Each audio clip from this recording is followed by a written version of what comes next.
so much for joining us tonight. My name's Ebony Bennett. I'm Deputy Director at the Australia Institute, and we hold these Politics in the Pub events once a month, and we love doing it. So we love that you all come out once a month to talk politics with us, and thank you for coming along this evening. Our end of year wrap is normally pretty fun, and I saw a big lineup at the bar, so hopefully everyone is feeling well in the spirit of Christmas and giving and end of year wraps. I want to acknowledge the traditional owners of this land, the Ngunnawal and Ngambri people, and pay my respects to elders past and present. And acknowledge that sovereignty was never ceded, and this always was and always will be Aboriginal land. A couple of housekeeping things before we get going. The bar is open. It was a little late opening, but it is available, and we love being here at Verity Lane Market, so I hope you had some dinner downstairs or you catch some later after this event. We do pride ourselves on holding this every month. We put it on for free so that you can all attend, but it's not free to host. So if you are able, can you please head on over to australiainstitute.org.au and chip in with a donation, or use the tap and go that's on the bar here. It really helps us to keep running these events, which we think are so important. And it is our final Politics in the Pub of the year. Give yourselves all a round of applause for coming along. We've all nearly made it to Christmas. We're not quite there yet, but even though it's still November, horrifyingly, I think the Christmas decorations are already out in lots of places. And it's been a bit of a seismic year in politics as well. So, you know, there's a lot to cover this evening. The Voice to Parliament referendum, one of the huge issues of this year that we'll touch on this evening, but a number of other things as well to get stuck into. So please welcome our panel. Tonight we've got my brand new colleague, Stephen Long. You guys might remember him from ABC's Four Corners more recently. Please give Stephen a hand. Amy Remeikis is political reporter with Guardian Australia and editor of the Guardian Politics Live blog. Please welcome Amy. We've got Adrian Rollins, the economics correspondent for the Canberra Times. Please give Adrian a hand. And Pablo Viñales is the political correspondent for SBS News, so you probably see him on the news every night. So, yeah, a lot to reflect on this evening, and we're really grateful to have our panel who've been watching politics up close and personal for the whole of this year. And a lot of them have come straight from Parliament to be here this evening, so we really appreciate their time. Pablo, I might start with you. Looking back on this year, what are some of the big key moments that really stood out for you in domestic politics? Domestically, obviously, I think The Voice. That was, I think, a devastating loss, obviously, for First Nations people. We know from the voter turnout that, you know, a large proportion... Can you just put your mic a large proportion voted in favour of A Voice. But then looking at the political implications now of that loss, obviously, I think the PM and then the government has lost some paint when it comes to this, something that, you know, they tied so closely to their agenda. I was there election night when they were the first words that Anthony Albanese said when he was elected. And I think just kind of now the impact for what this means for reconciliation going forward. Yeah. And Amy, what about for you? I mean, obviously, the Voice was the defining moment of this year. Not so much from a political point of view, but from how the campaign was run, how the opposition ran the campaign, and how a lot of mistruths and fears were able to take hold. And I think it really marked a new low in our politics. And it set the standard for how the rest of this term is going to go. So we now have a government that is consistently responding to new lows that the opposition are laying out in terms of fear campaigns, in terms of divisiveness, in terms of the lines and the mistruths. And I say mistruths because in this country, lie is a defamation risk. And we know exactly how defamation goes in this country for reporters. So mistruths. And so I think that has been a pretty defining moment, as Peter Dutton now feels like he's got the wind in his sails, that he's got some momentum behind him. And I think we're starting to see Anthony Albanese's long-term plan, which was to have Labor in government for at least a decade, so to win the next election and the election after that. And so in order to do that, to run this middle of the road kind of government where you're doing everything softly and you're not pissing off too many people. I think he's starting to find that that is not the time. It's the times are not for the middle of the road approach. The times need some actual stands being made. And I think we're going to start seeing that from next year, but it's probably going to take another shock to get the government to start like whirring up the machine, and not so much fight back, because it shouldn't be a battle between two political parties, but actually marking out the lines of where politics should be in this country. Adrian, you're an economics correspondent, and obviously we're, talking a lot about cost of living at the moment. Inflation has been a big problem for families, but also for the government all year. What are some of the big shifts that you've noticed, or the big trends that you've noticed this year? Yeah, well, I think this year, obviously, one of the big talking points has been housing, and that feeds into all the issues around cost of living, inflation, interest rates, and so on. So I think the political battleground around housing has been a real flashpoint from an economic reporter perspective. And I think the way that debate has evolved, I think it is still evolving. I don't think we've landed at a point yet in that. Yeah, because I'm not sure that many people have houses. Yes, so. That's right. And I think the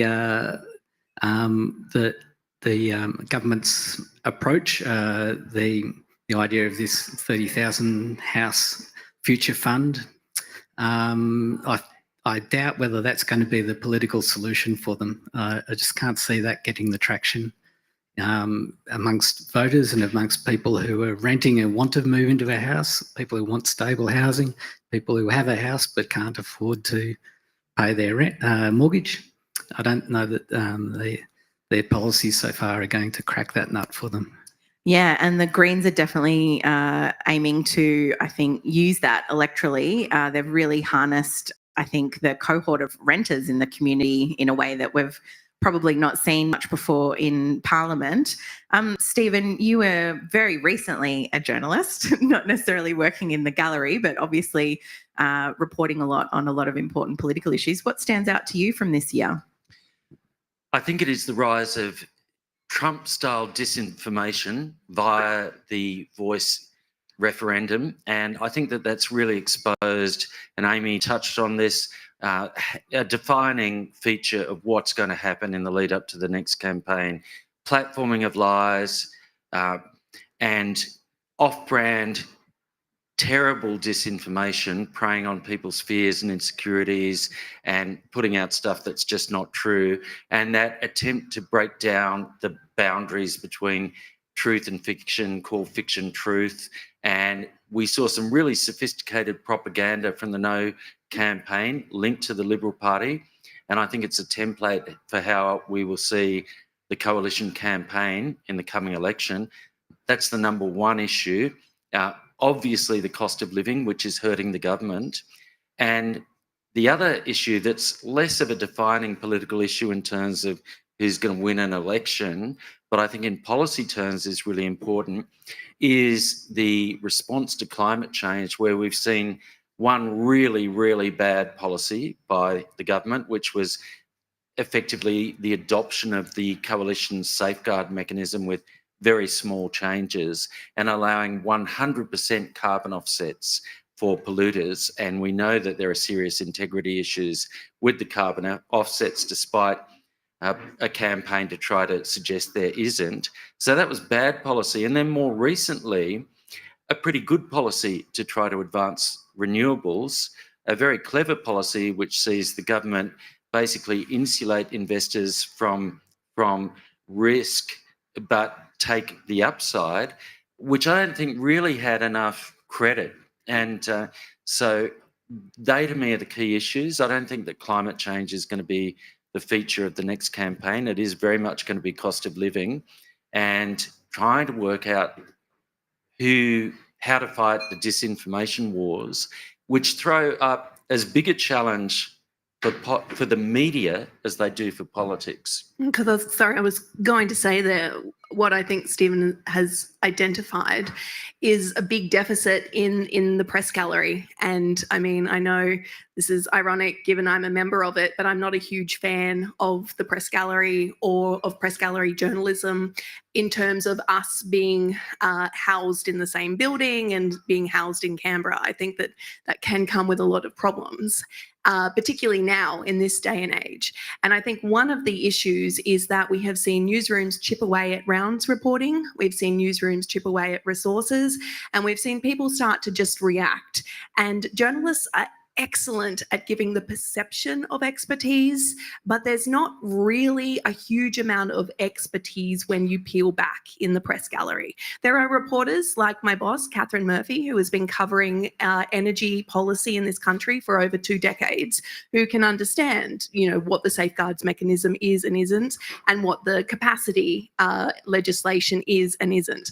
But then there's a lot of people who just take the lines that are said in Parliament and just go, well, blah, blah, blah said this and blah, blah, blah said that, and there you go, make up your own minds. And that's not the job of the media, particularly in this day and age as we are seeing the rise of Trump-style politics. The job for us is to contextualize it and to tell you the history and to explain to you what's going on. But we don't do that because we're afraid then of being accused of bias. And as we have seen in the issue of Gaza and Palestine, that can be a really big fear in newsrooms. If you go, hey, I don't think this is right, then you start to have a lot of the powers that be within newsrooms to say, well, you know what, you're not actually allowed to have an opinion on that.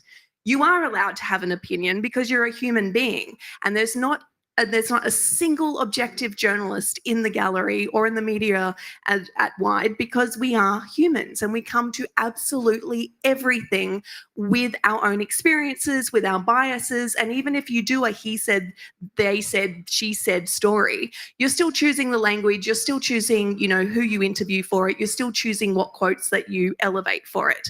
And that is a huge problem when you get to this type of politics. We've seen it in the United States, where the American media showed that it was not up to or fit for purpose covering Trump.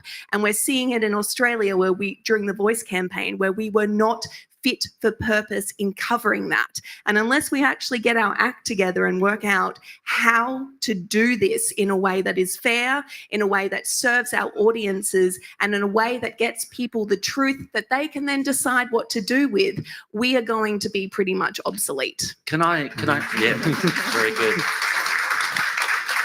Can I just quickly add to that? I think we are now at an inflection point in terms of journalism practice about the issue of both siderism and impartiality. And my concern is that media organisations, be it Nine, be it the ABC, are so fearful about accusations of bias that they confuse the appearance of impartiality for genuine impartiality, which is that you follow the facts and seek the truth, and you have balance that follows the weight of evidence and look to tell the truth wherever it may lead. That's genuine impartiality. The trouble is, if you do that as a journalist these days, there are a whole lot of vested interests, including another media company, that are going to jump on you and accuse you of lacking impartiality. And the bosses at Nine and the ABC, I don't know quite where the Guardian stands, folding on that.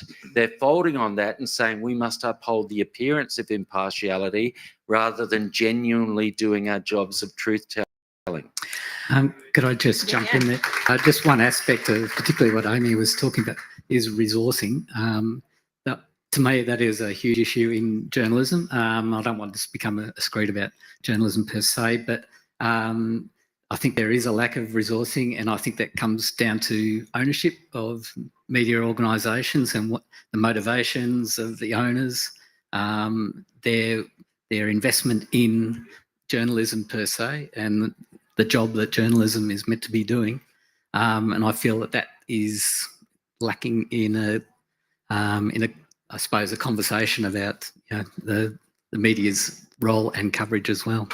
Yeah, to give you an idea, I'm actually a former journalist for my sins back in the day, and I used to work at the Herald when that was, a big, fully staffed, before it was the Smage and whatever it is now. And yeah, the lack of rounds and the resourcing, you're right, has been a huge issue for journalism in general. And just noting that we've got two people from public broadcasters here tonight. Worth noting that the Australia Institute has looked at support for public broadcasting and how other countries, notably the Nordic countries, do it. And if we were to fund our public broadcasters at the level of Norway, their budgets would approximately triple, just to give you an idea of how other countries do it, and they really see it as an investment in democracy, not just journalism, because public interest journalism is, a key thing that underpins a healthy democracy. Pablo, I wanted to come back to the cost of living, which has been such a huge thing this year, and the government's response to it in various ways. Obviously, we've got the huge stage 3 tax cuts kind of looming to come in next year, and the government has been really focused on reducing the cost of living in really quite targeted ways. Has that been enough, or we're kind of hearing from the backbench maybe they've got to be doing a little bit better? What are your thoughts on how the government's handled that specifically? Yeah, I do think it's getting to the point where it's been perceived as not being enough, because people are really beginning to feel the sort of everyday pressures grow and grow. It's interesting, a lot of the government's cost of living measures, as you say, they're quite targeted, and they were very much election promises. But I feel like the electorate has kind of, particularly under the previous government, I think in the climate of the last decade, has gotten used to those sugar fixes. When things get tough, one-off payments here and there. And now that the government is in a position where it can't do that, that kind of pressure is amplified.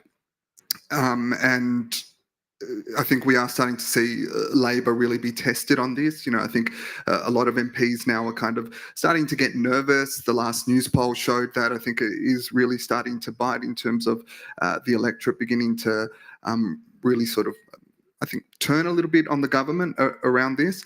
And sort of going forward, I think for the government, it's now looking at new policy directions that it has to take next year to try and kind of shift that conversation and change the perception, because I do think that Labor is doing a lot for cost of living pressures, but change that perception that it is not doing enough, or that it is somehow distracted. Yeah, the distraction thing's been a big theme of this year as well. And I'm just thinking now, I'll stick with you for a second, Pablo, but Anthony Albanese's recent trips overseas for kind of summit season, oppositions generally give governments a lot of flack for that kind of stuff. But the distraction label was one that was kind of mentioned and that came up a lot. But those kinds of trips are still important. What are your reflections on what Anthony Albanese was able to achieve with some of those international visits? I think that's probably been one of the big wins for the government this year, is sort of restoring the relationship, particularly obviously with China. That meeting with Xi Jinping, even meeting again with him on the sidelines of the APEC summit, we are starting to see some of those trade sanctions start to be lifted. The problem is domestically, obviously, there is that, I think, a really kind of tired and lazy political attack of, the PM shouldn't be flying around, should be focused on domestic issues. I just think, all sides of politics agree that we are in the most difficult, challenging geopolitical situation since World War II. So here's a thought, perhaps it requires high-level diplomacy, and perhaps it requires Australia being a little bit more at the forefront of these sorts of discussions. Amy, those visits, obviously, the government always has some clear objectives in mind. I think stabilising that relationship with China was obviously one of them. But Orcus is another big thing that the government is trying to land. Again, a bit like the stage 3 tax cuts, a hangover from the last government. But those kinds of things are pretty slow moving. There's a huge price tag attached to it though. And a lot of instability in the United States as well, with potentially another Trump presidency coming down the barrel. How much of a risk is some of this international stuff, even if it's not now, that the Prime Minister really has to put in the hard yards now to land it? I mean, I think if Orcus actually comes off, like, I don't know, I'd say I'd eat my hat, but I don't really wear a hat. Like, I don't think Orcus is going to come off as Orcus is signed, because it's essentially a deal for the US and, the UK is the minor partner there, the US to give us their technology and their submarines, and for us to get some submarines. But then Australia also has to maintain its sovereignty, because we're not too keen in wandering into a war with China if, something happens with Taiwan. So having the US here, using their tech, having their submarines, but not necessarily definitely on the same side as them, with a looming Trump presidency, with the US Congress already pretty shitty at the idea of giving Australia the submarines, with Australia, normalizing its relations with China and the Pacific, and we still, after all of this mess, don't have a freaking submarine. Like, defense. If I ran like my life the way that this nation runs defense, I swear to God, I would be the highest rated reality TV show the globe has ever seen. It's just every single government goes, here is our defense plan. And every opposition just goes, wah, wah, that's never going to happen. Here's all the mistakes in your defense plan. Then they become the government and they're like, we are 100% behind this defense plan. And the opposition's like, wah, wah, here's all the mistakes in it. And you know what happens? We never get fucking submarines. We don't get helicopters. We don't get giant carriers. We get nothing. We get a lot of announcements. Oh my God, so many announcements. Sometimes we play the Top Gun theme when we announce the announcements, but we don't ever actually see politicians standing in front of equipment saying, it's been delivered. Isn't this amazing? You know what we do get? We get politicians standing in front of equipment saying, we really need to retire this because it's now falling out of the sky, but we're going to extend it for another 7 years while we wait for Operation Taipan Assist, like Tom Cruise to come forth. It is insane. Orcus, mark my words, will go down that same path. It will. Orcus is not going to happen. You seem pretty Have you actually pitched that show at home with Amy Remeikis? At home at Amy Remeikis as we tour defense I think there could be sites. some serious money in that on streaming. Serious. Like, looking at this audience, there's a range of generations. Has a submarine actually been delivered in your lifetime? Other than the Colin class, which I think is like basically just holding up some ports, like... Cool. Yeah.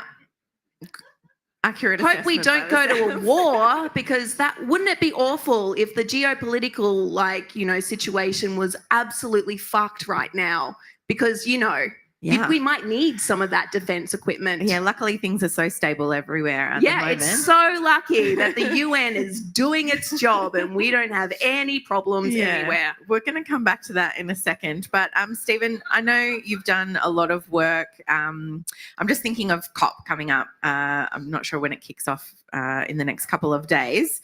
And you've done a lot of work in the climate space in the past. And I'm thinking here in particular of your comments earlier around offsets. And I know you did a big Four Corners special on how offsets are working in PNG. The government, obviously, it's brought in the safeguard mechanism. It's got, as you mentioned, the big investment in renewables, but there's still a lot of fossil fuel pipelines coming down, fossil fuels coming down the pipeline, and big plans for offsets, 100% offsets for a lot of projects, as you said.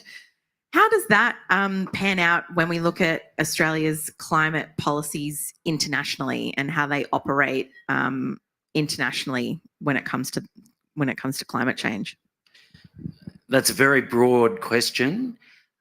I think one of the big issues we've got is that we constantly, as a nation and government here, throws its hands up and says, well, we're only responsible for our domestic emissions and we're not responsible for our scope 3 emissions, the coal that's burned overseas, the gas that goes overseas. That's someone else's problem. But the fact is that we're contributing massively to that problem. I think the very fact that this COP meeting is being held in the United Arab Emirates, from memory, the 7th biggest oil producer in the world. Now, unless they're going to do something drastic and say, hey, we're actually going to stop producing oil, then what is the signal we're sending as a world that we're allowing this to happen in a nation that is a massive oil producer and its best hope is the fiction of carbon capture and storage and all that sort of stuff, you know, and also has a terrible human rights record? Why do we even allow that to happen? You know, there needs to be a radical change in the way we approach it. And what I would hate to see is Australia's view that you don't need to reduce fossil fuels.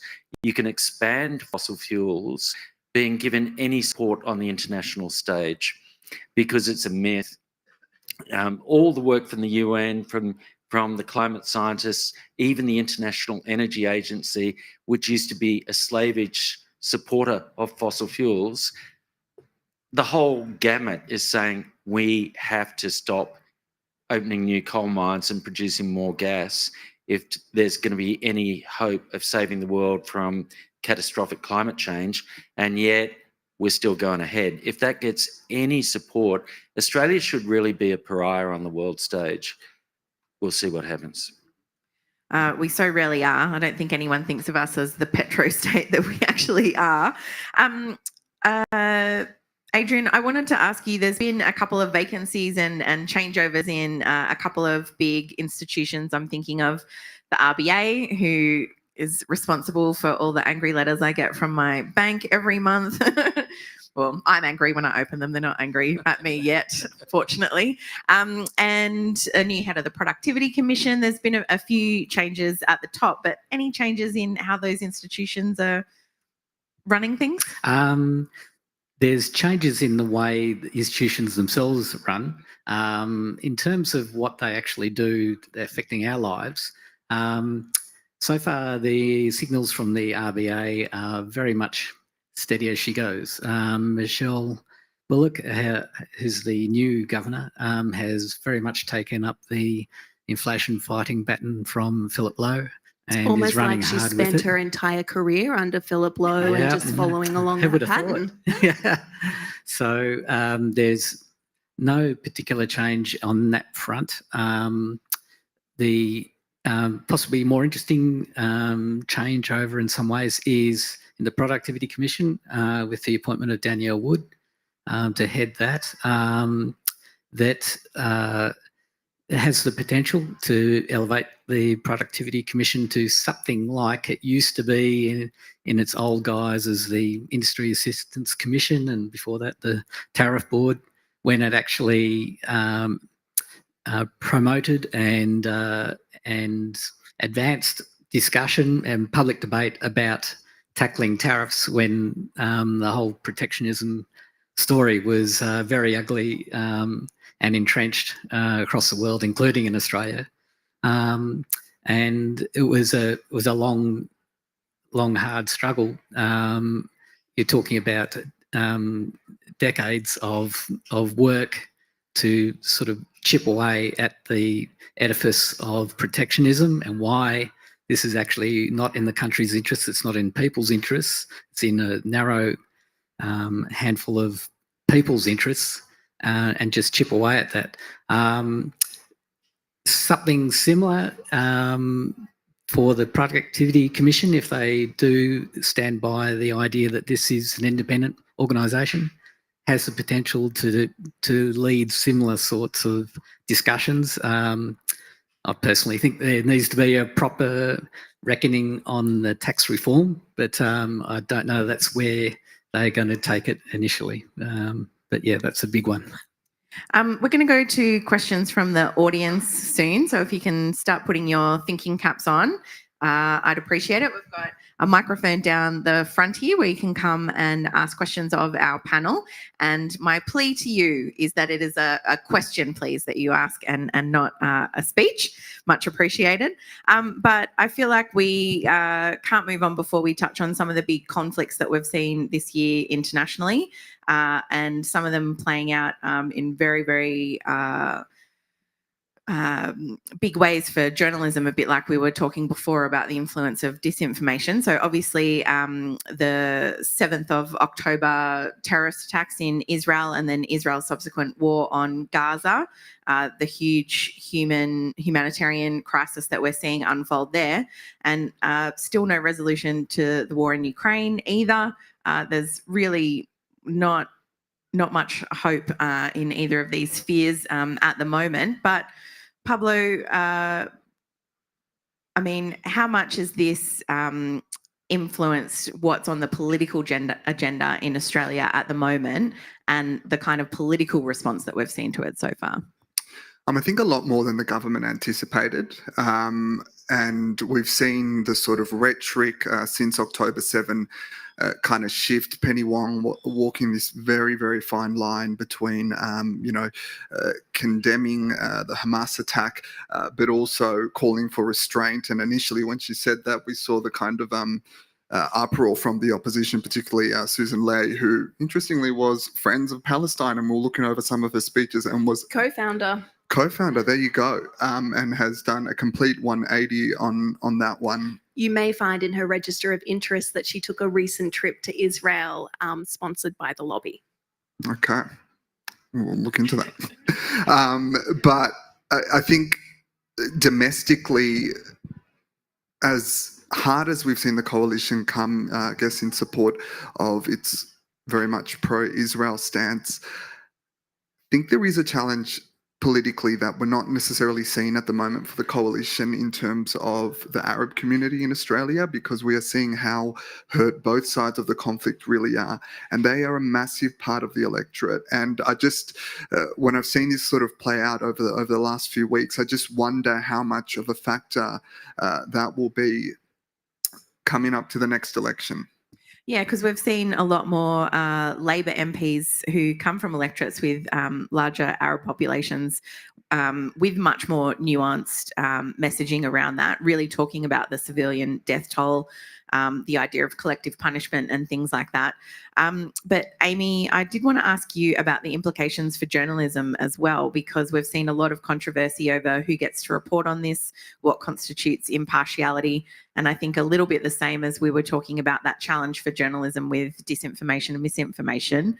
This seems like really that struggle for impartiality again, and not really being settled on how you should approach that when it comes to things like this. I think this is one of the defining moments that you look back on and you either recognized at the time as a defining moment or it took you completely by surprise. And I don't think I have seen a bigger disconnect between the people who hold the power, so the political class, and the popular class, where we're seeing people, particularly younger generations, I would say like from millennial to Gen Z, who are very well aware of the history of Israel and Palestine.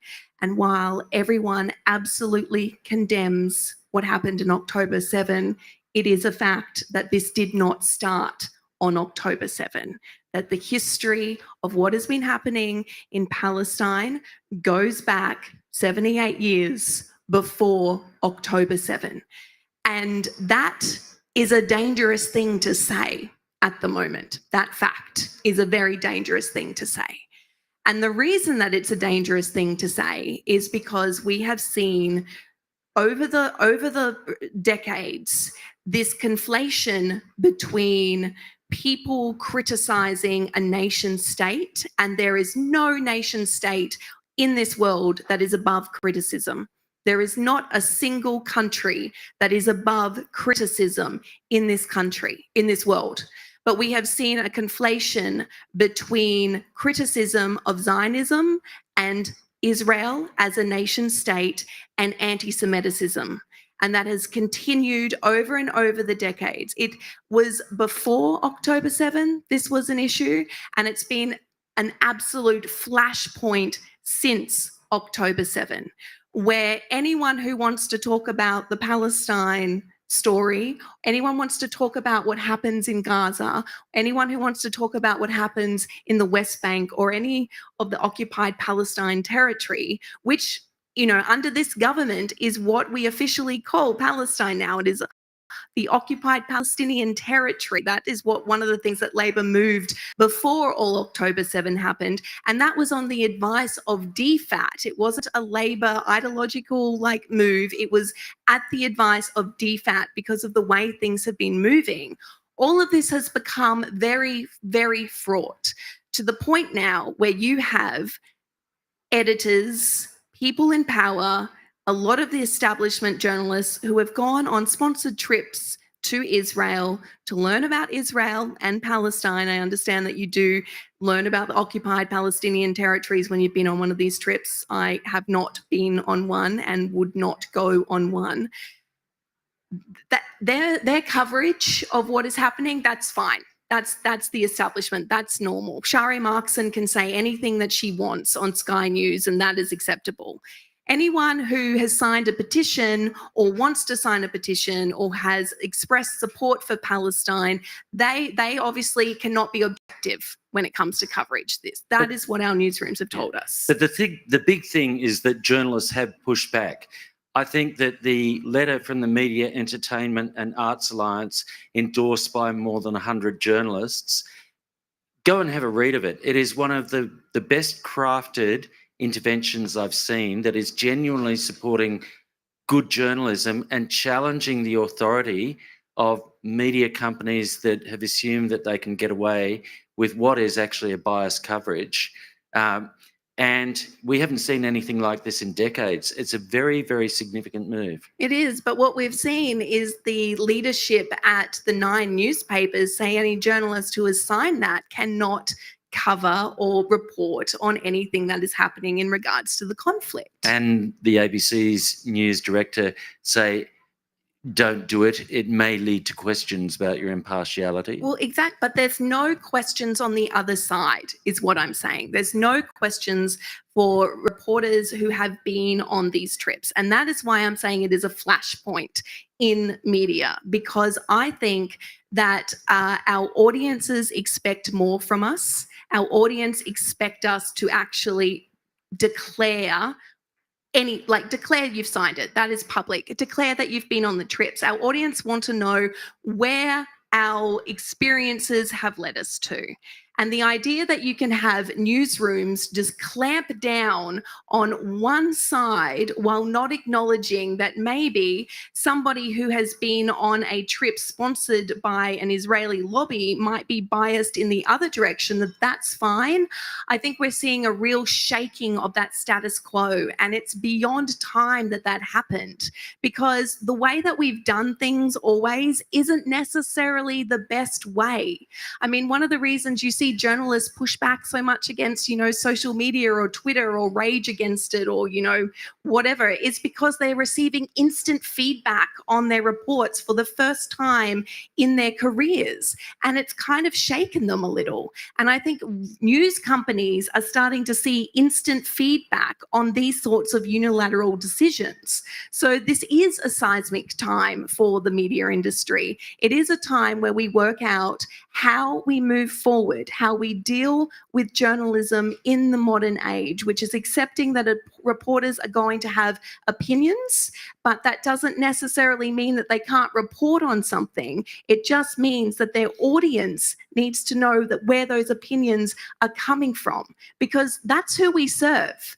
The first part of the Journalism Code of Ethics is to serve our audiences, but we're consistently seeing over the last few decades, media organisations revert back to how media organisations started, which is serving particular interests, be it the fossil fuel industry, be it big business, or be it just the establishment and the status quo. And that needs to change, because you guys You're all changing. How you consume news is changing. And if our bosses don't get with the picture, again, we are going to be obsolete. Thanks, Amy. I can't believe no one has any questions. Come on down if you've got a question. We've got a microphone here so that people can hear. Thank you. Oh, who's going to get there first? That's a race. Thank you. Well, lovely to see you all here, folks. No speeches. Can we have a question, please? Okay, well, you can see from the T-shirt that I'm wearing what the question might be about. Yeah. Now, in your collective wisdom, all you folks behind me, do you think we'll see Julian Assange back in Australia alive or in a box? That's a good question. Anytime soon.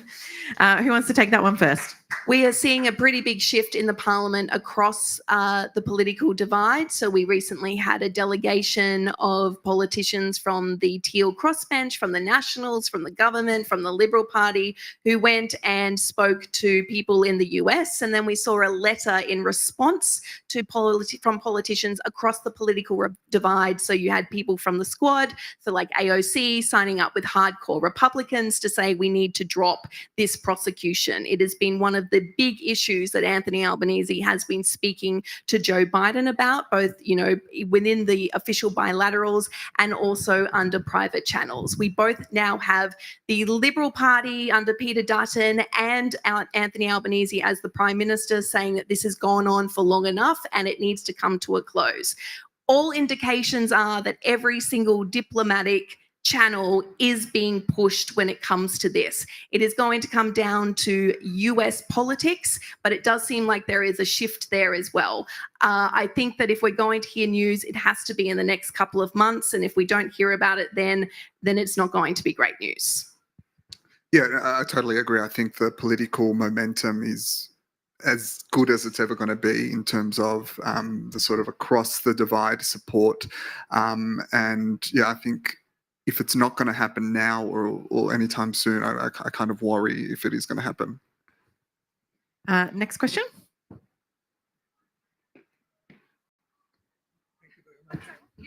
Well, my name is Andrew Clixon. I'm a professor of climate science at the University of New South Wales. My question is, why did the government prohibit or cover up on the climate report of the future generations? And I also have the answer, because the report and the state of the climate have been grossly underestimated. It's far more serious now for the government to let people know what is actually happening. And I will not take the time here, but I will say that what is happening is much, much more serious than most people think. Thank you very much. Stephen, do you want to take that one first? I think he's pretty much summed it up with his answer. It's not the first time we've seen governments suppress those reports either. There's a history of delaying them when they are due to be released at politically inopportune moments.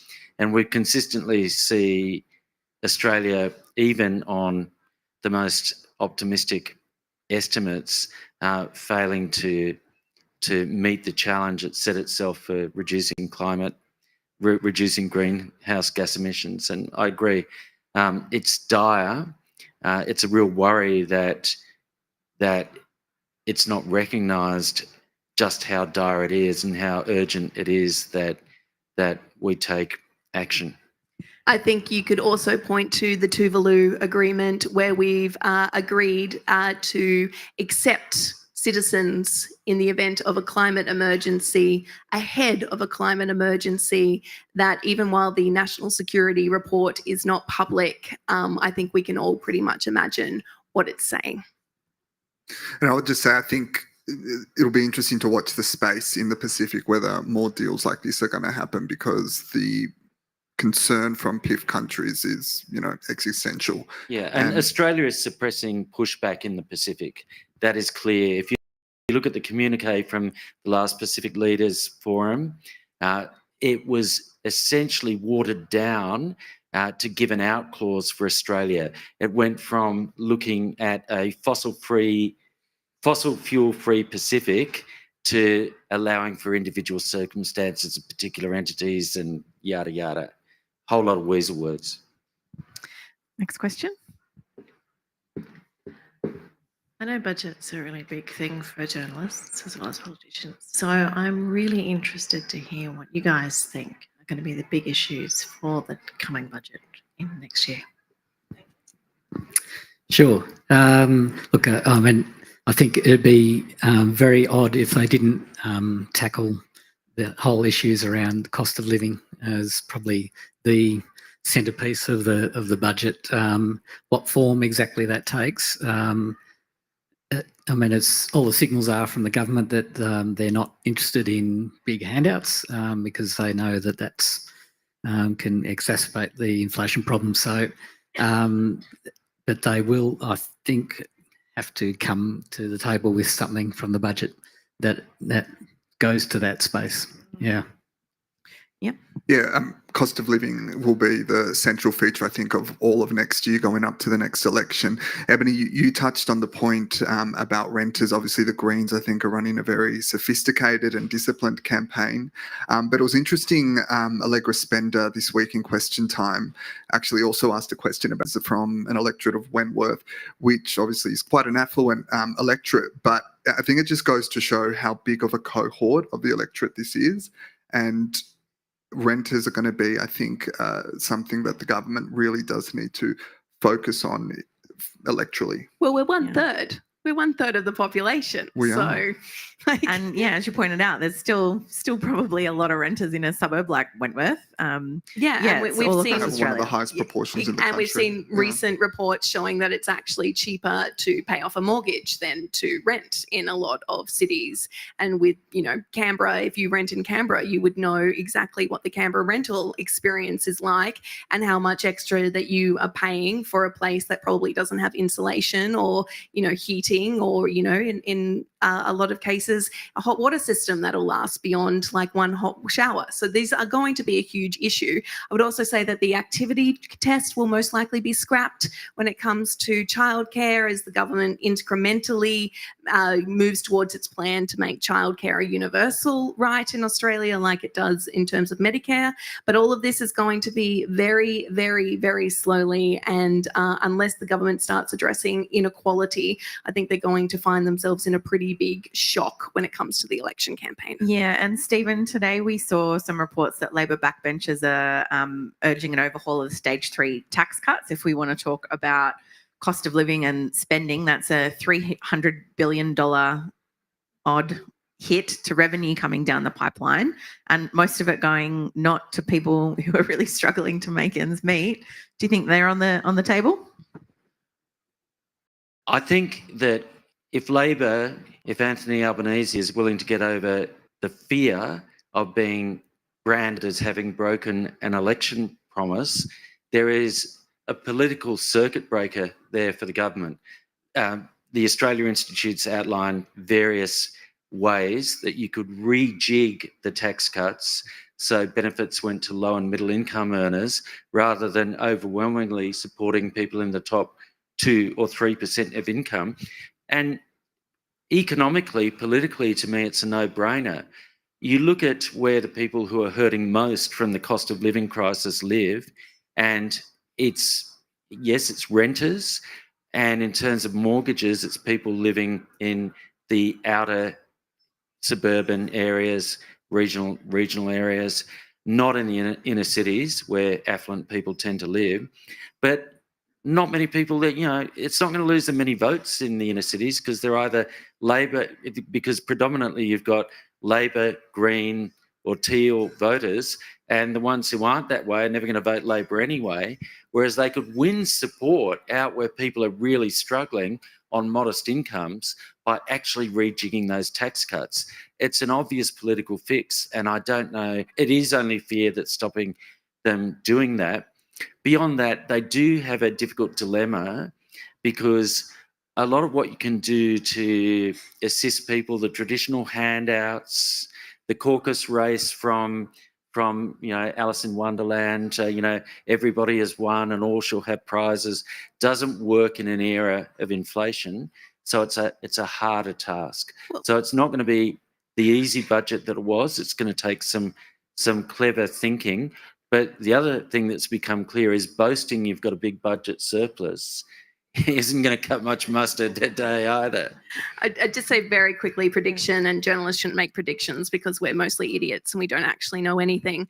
But I do think that the government won't touch stage 3 tax cuts in this term, but it will be part of their election platform. Well, they'll then say, oh, we have a mandate to do it after we've told you that this is so hard. And I think the precursor to that has been the superannuation changes that they've announced, the tax changes, like the very, very modest ones where they're not actually doing it until the next term of government, so it'll be part of a mandate. I think the election campaign will see some of the stage 3 tax cuts, be it a rejiggering, a moving of the thresholds, that sort of thing. It'll form part of that. You think they'll defer them? I think that they'll probably start to put them through for that 2024 because they said that they would.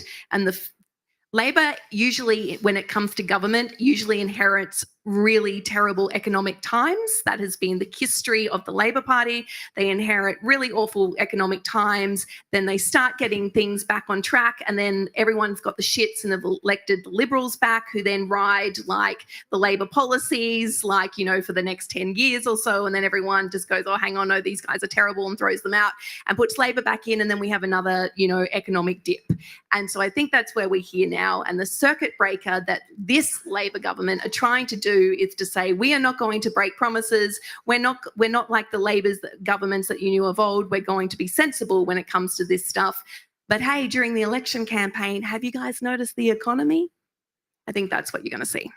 Can I just really quickly, just on the point that you made, Stephen, about it being a political no-brainer? I mean, when you look at it, the economics of it, it does make sense. But I think it goes back to what Amy and you guys were saying about the tactics we saw in the No campaign, the vindication that we've seen for some of those tactics of a complete fear campaign and mistruths that Labor is really worried about.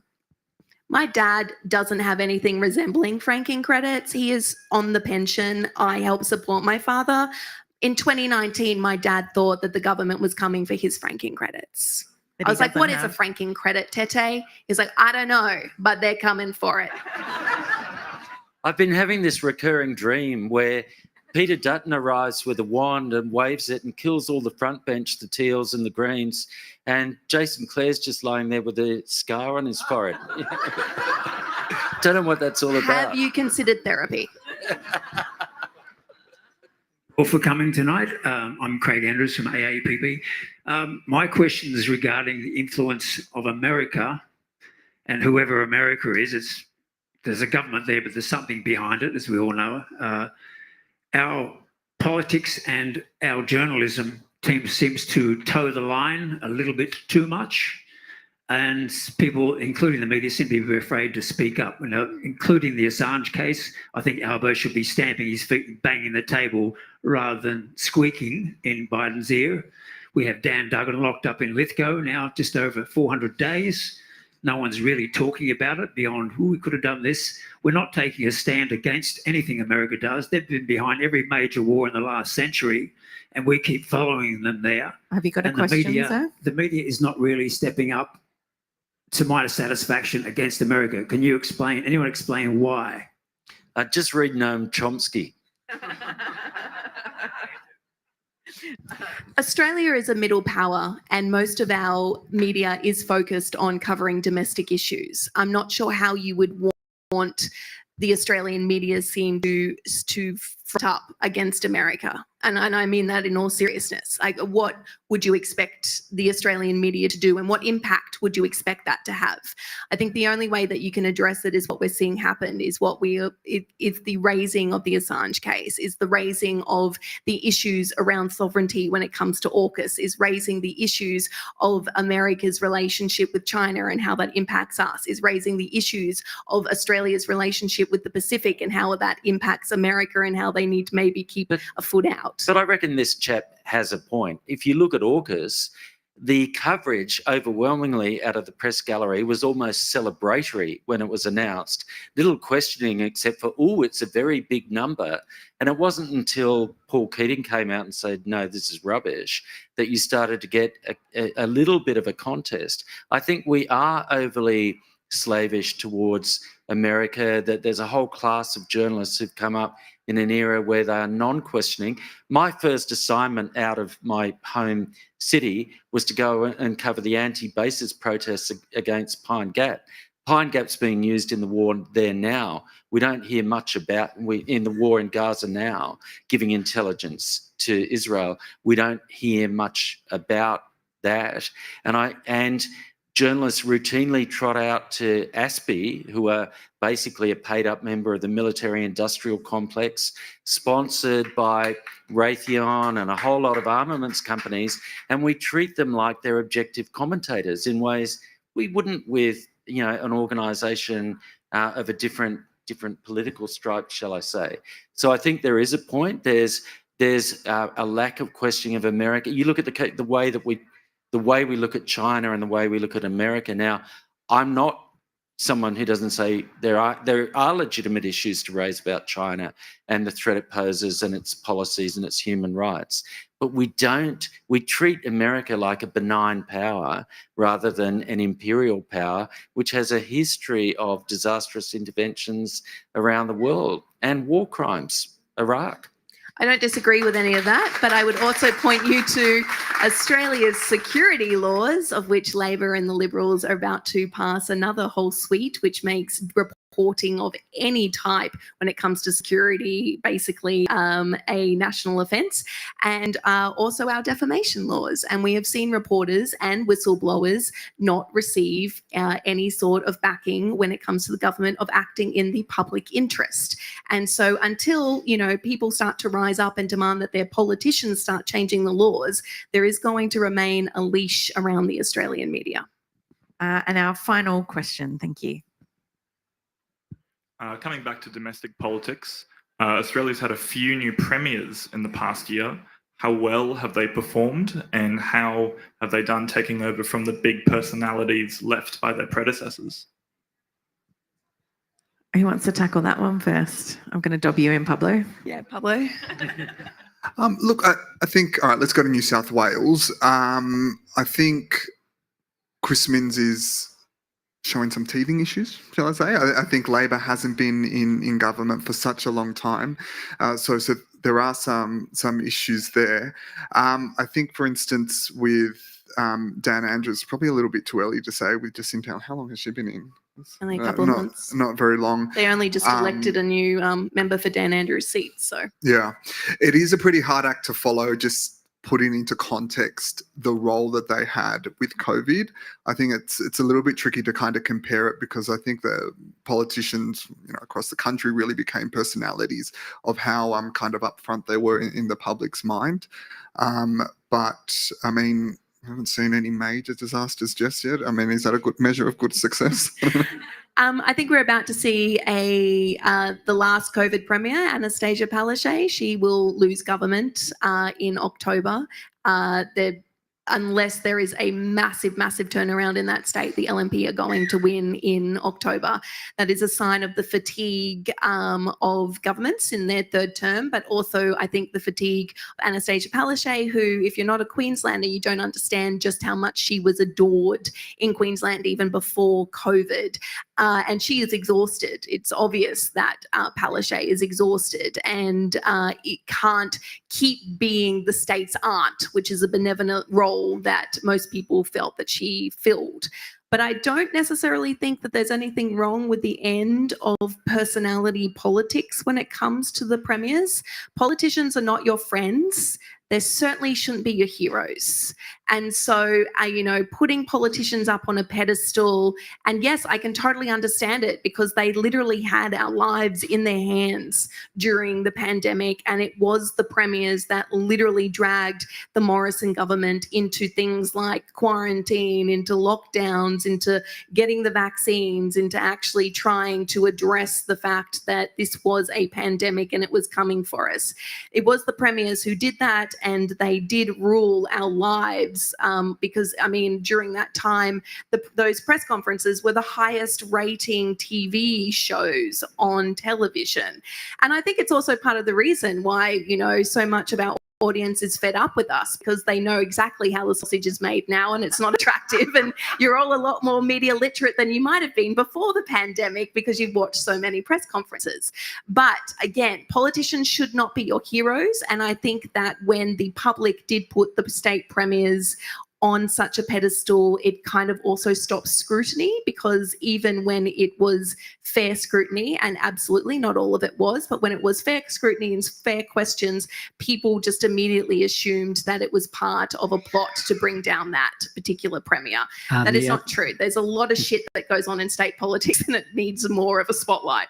The other thing that would be interesting to see, just with the turnover of state and territory leaders, just the dynamics around the whole national cabinet process, and whether this is an idea which is, still has legs in it, and what its purpose is now, and whether there's a forum like that has a role, or whether it drifts off. I was going to say that one positive you could say about Chris Minns is that he hasn't been found to have engaged in corrupt conduct like his predecessor. But Amy actually suggested to me another positive. He's certainly taking the personality out of politics. We might wrap it up there. Please thank our panel, Stephen, Amy, Pablo and Adrian.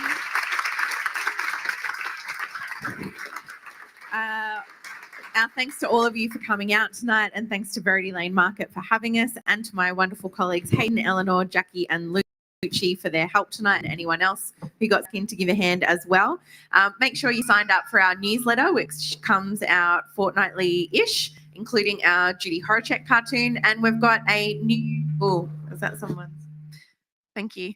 And we've got a new podcast featuring our chief economist, Greg Jericho. It's called Dollars and Cents. So I'm assuming that you all follow my podcast, Follow the Money. Make sure you subscribe to that. But that's a new one that you can check out with Greg. It's a great listen. So head on over to your favourite spot to listen to podcasts to find that one. And I think we've only got one final event for the year, which is we're launching a new webinar series called Australia's Biggest Book Club next year. But the launch of that is this year with beloved author Thomas Keneally. That's next Friday online. He's going to talk about his non-fiction book, A Bloody Good Rant, with Richard Dennis. So head on over to australiainstitute.org.au to find that and sign up. And we'd love to see you so we can discuss some fantastic books next year. Have a fantastic end to the year. Thank you so much for coming to Politics in the Pub this year. We love seeing you all out here every month, and we really appreciate your support. Cheers. See you next time.